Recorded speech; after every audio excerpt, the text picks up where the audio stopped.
J'ai récemment fait une vidéo sur l'importance de la prise du zinc dans le contexte actuel de Covid-19, dans laquelle je présentais les résultats intéressants d'une étude qui démontrait que le zinc pourrait favoriser un rétablissement plus rapide, réduire la sévérité des symptômes liés au Covid-19, ainsi que réduire le taux de mortalité. À la suite de cette vidéo, j'ai reçu en commentaire des questions portant sur les formes de zinc et les doses de zinc à consommer. C'est donc pour apporter des clarifications sur ces points que je fais cette nouvelle vidéo.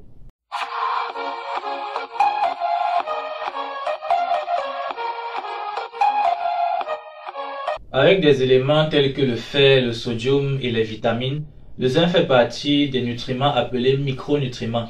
En effet, contrairement aux macronutriments tels que les glucides, les lipides et les protéines, dont notre organisme a besoin en de très grandes quantités, les micronutriments tels que les vitamines et les oligo-éléments sont des nutriments dont l'organisme a besoin en de toutes petites quantités. Le zinc est le deuxième oligo-élément le plus abondant dans notre organisme, juste derrière le fer.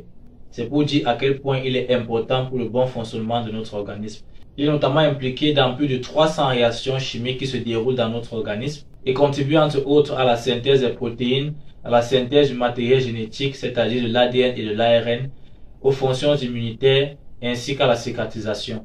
Il faut savoir que les doses recommandées de zinc dans l'alimentation sont en moyenne de 3 à 10 mg chez les nourrissons, tout comme chez les jeunes enfants, de 10 à 15 mg chez les adultes et ça peut aller jusqu'à 20 à 25 mg chez les femmes enceintes et les femmes allaitantes. Ces recommandations concernent le zinc qui provient de l'alimentation. Concernant le zinc provenant des suppléments alimentaires ou des médicaments, comme dans le cas de ce qui doit être pris pour la Covid-19, les doses recommandées vont généralement de 20 à 40 mg. 40 mg étant considéré comme la dose maximale à ne pas dépasser. Bien sûr, il peut arriver que votre médecin vous prescrive plus de 40 mg après avoir jugé de la gravité de vos symptômes ou encore de la gravité ou de la sévérité de votre carence en zinc. Mais il serait préférable d'éviter d'aller au-delà de 40 mg de zinc par jour sans avis médical ou sans suivi médical. En effet, la prise de plus de 40 mg par jour sur des périodes allant de quelques semaines à quelques mois a occasionné l'apparition de nombreux effets secondaires chez un grand nombre de patients. Le surdosage en zinc peut notamment causer des troubles digestifs, à l'instar des nausées et des vomissements, ou encore des crampes ou douleurs abdominales et de la diarrhée. Prendre trop de zinc peut aussi causer une altération du goût.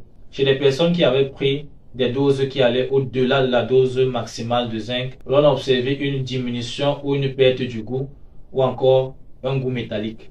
Le zinc est réputé actuellement dans le contexte de la Covid-19 pour ses propriétés bénéfiques sur l'immunité. En effet, il booste l'action du système immunitaire et aide dans notre organisme à combattre les infections telles que l'infection de la Covid-19. Or, un surdosage en zinc peut conduire à l'effet inverse, c'est-à-dire à une diminution ou à une suppression de l'activité du système immunitaire, ce qui pourrait être fatal chez les patients atteints de Covid-19. La consommation d'un excès de zinc peut conduire à une diminution de l'absorption du cuivre, ce qui va conduire ultérieurement à une carence en cuivre. Et cette carence en cuivre pourra se caractériser par une anémie par carence en fer ou une anémie par diminution du métabolisme du fer, puisque le cuivre est impliqué dans l'absorption et dans le métabolisme du fer. Et un surdosage en zinc sur des périodes prolongées a aussi été associé à l'apparition des calculs rénaux ou encore au cancer de la prostate. Au vu des conséquences dramatiques et néfastes d'un surdosage en zinc, dans le contexte de la Covid-19, il serait recommandé de prendre 20 mg par jour de zinc. Et si jamais vous voulez accroître cette dose, n'allez pas au-delà de 40 mg sans avis médical. Les enfants aussi peuvent prendre 20 mg de zinc par jour puisque déjà il existe des sels de réhydratation orale qui sont associés à des comprimés de zinc dosés à 20 mg et ces comprimés de zinc sont administrés depuis des années à des nourrissons ou encore à des jeunes enfants dans les épisodes de diarrhée notamment afin de réduire la durée et la sévérité de leur diarrhée. Bien, lorsqu'on parle du dosage en zinc, il faut bien faire attention parce que le zinc existe sous plusieurs formes dans les médicaments. En effet, le zinc existe sous forme de sel de zinc.